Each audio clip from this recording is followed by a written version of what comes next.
Bonjour à tous et bienvenue dans ce nouvel épisode d'Inscotchable, le podcast qui vous rend incollable sur le whisky. Aujourd'hui, c'est moi, Baudouin, qui vous accompagnerai dans cet épisode.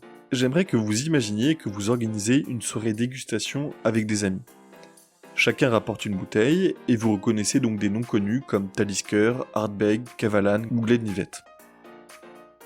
Au milieu de ces bouteilles, vous en découvrez une avec un design original, un goût étonnant et un nom inconnu comme Widow Jane, Hautefeuille ou Metaxa. Alors j'ai pour vous une bonne et une mauvaise nouvelle. Cette bouteille si atypique et qui vous a tant plu, peut-être que vous ne la retrouverez jamais. La bonne nouvelle, c'est qu'il y en a plein d'autres tout aussi différentes et originales. C'est ce qu'on appelle des bouteilles craft, ce qui veut dire artisanales, et elles sont souvent issues de micro-distilleries. On peut trouver quelques points communs qu'elles partagent toutes. Elles sont issues de distilleries récentes, elles mettent souvent en avant le caractère local de leur production, elles sont souvent originales et présentent un véritable parti pris.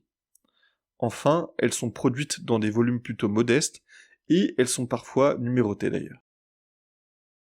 Le craft est un mouvement qui nous vient des États-Unis où il est né dans les années 80.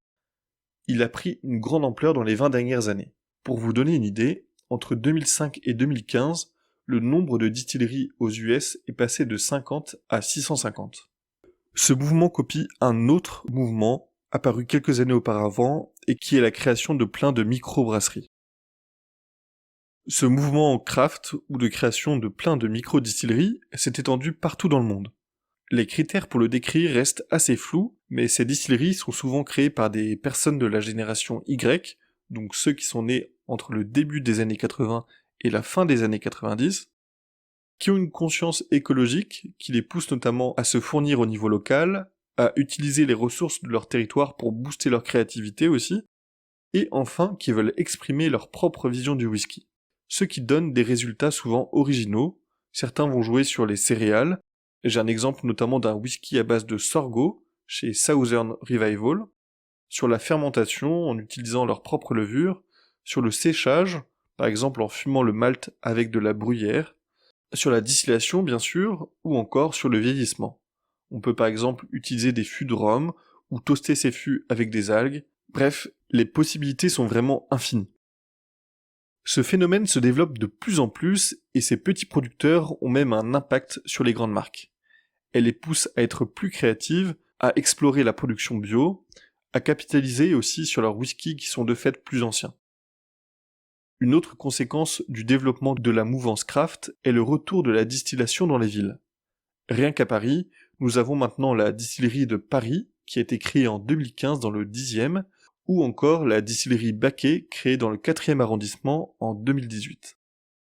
En préparant ce sujet, je me suis rendu compte que ce mouvement était bien plus large que ce que j'avais pu imaginer. Penser qu'il reste encore des centaines et des centaines de whiskies que je ne connais pas, qui sont tous hyper différents, est une pensée hyper réconfortante. Je serais curieux d'ailleurs de savoir quels sont vos craft whisky préférés, quelles sont les petites perles que vous avez dénichées. Vraiment, n'hésitez pas à les partager, je suis très curieux.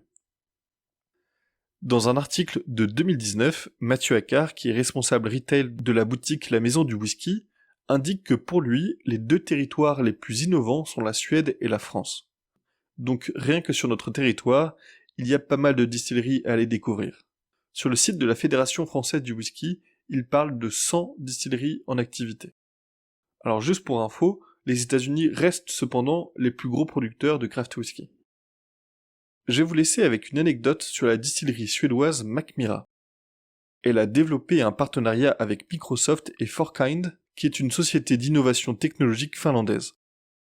Le but était de créer le premier whisky assemblé par intelligence artificielle. L'algorithme a intégré des recettes déjà existantes, leurs succès commerciaux, les préférences des consommateurs et plein d'autres informations pour proposer un assemblage. L'IA a ainsi généré plus de 70 millions de recettes, dont il prédit à chaque fois la potentielle popularité. Je ne sais pas si on peut vraiment appeler ça de l'artisanal, mais c'est clairement innovant. Je vous laisse sur cette anecdote et je compte sur vous pour aller découvrir des pépites. N'hésitez pas en tout cas à les partager avec nous.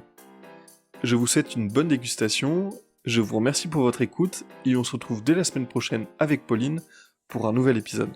À très vite sur Inscotchable.